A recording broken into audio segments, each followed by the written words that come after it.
Dr. Metzler, great having you back. My pleasure. We loved you before. That's why you're back. Thank you.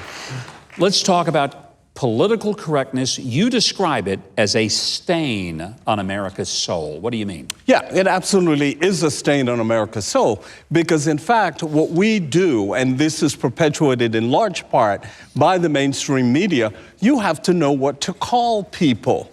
So is this person an African American, or are they black, or are they a Negro? Look, start with their name. Why don't we start there? And that's a large part of the problem. Also, I think with the mainstream media and with the left, who, by the way, has completely lost their minds if they ever had one. So there is all of this discussion of what we are supposed to be. And that's absolutely ridiculous. You've got enough degrees to have a fever every day you wake up. But one of the things that I find remarkable about you, you look at the world not from an academic standpoint, but a practical standpoint. Why are you different than the rest of the academics who are living in la-la land? I have taught both at Cornell and at Georgetown. Here's the issue.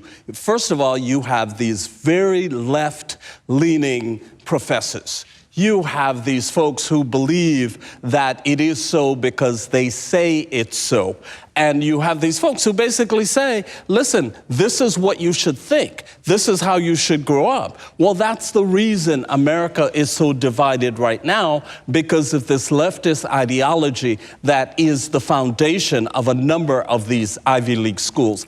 Enough. You have great schools like Liberty. You have a number of schools where people don't even consider them to be up to par. Guess what? We consider them to be up to par. As we are looking toward the 2020 election cycle, I mean, I'd love to see people start focusing on problem solving rather than just yelling at each other. Yeah. Is there any hope that we can get to that place where we would see a government and a political structure where people would actually talk to each other, not about each other, and solve problems? Yeah, I think there is, and I think the president has started that now after this ridiculous 3-year-long $30 million taxpayer investigation.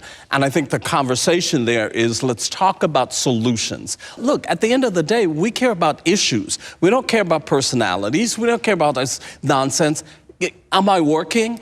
Am I doing well? What about the future of my children? That's the kind of stuff that people care about. And I think this president is the only one who can move that agenda forward. One of the things that he was able to do in a bipartisan way was the First Step Act. Yes. And I helped work on that. Fantastic. Because I'm very passionate about that. That was a great example of a solution. Yeah, that's a solution, because in fact, what he did was look at all these people who've been incarcerated, and then he realized, okay, second chance. We believe in that in America. So that is a solution. We have to look at solutions rather than just rhetoric, and he's excellent at doing that. Dr. Christopher Metzler, thank you so much. My pleasure. We're always thrilled to have you here.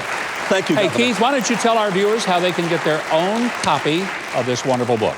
Well, you can find Divided We Stand, The Search for America's Soul on Amazon and other fine booksellers, and on his website, drchristophermetzler.com.